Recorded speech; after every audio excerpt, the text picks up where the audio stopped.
Kodam 16 Patimura buka suara soal viral calon prajurit diberhentikan jelang pelantikan.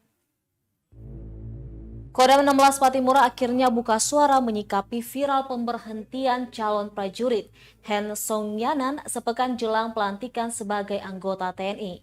Kapendam 16 Patimura Kolonel Adi Prayogo membenarkan pemberhentian atau pemecatan itu dengan alasan dokumen kependudukannya yang digunakan untuk pendaftaran anggota TNI palsu.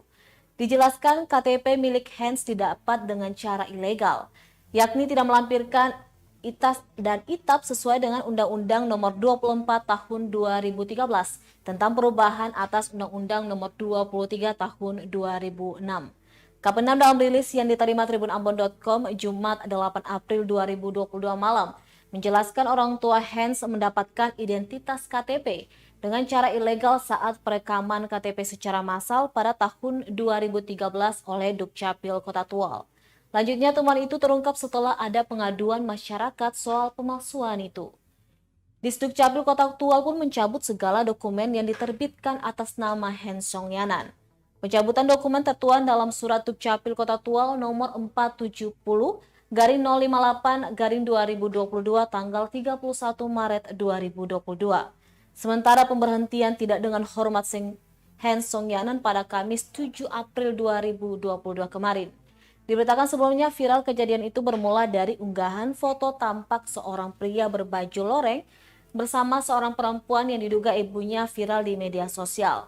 Setelah diunggah pemilik akun Facebook Axelgen dengan memberikan keterangan gambar berisi kisah dalam foto tersebut. Dalam unggahan itu disebutkan Hens diberhentikan sepekan jelang pelantikan sebagai anggota TNI yang dijadwalkan Sabtu 16 April pekan depan. Disebutkan alasannya karena status kewarganegaraan.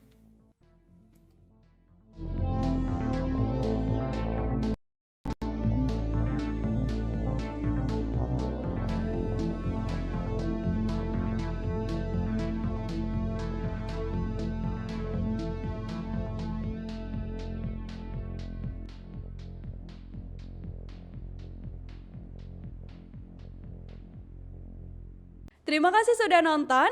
Jangan lupa like, subscribe, dan share ya.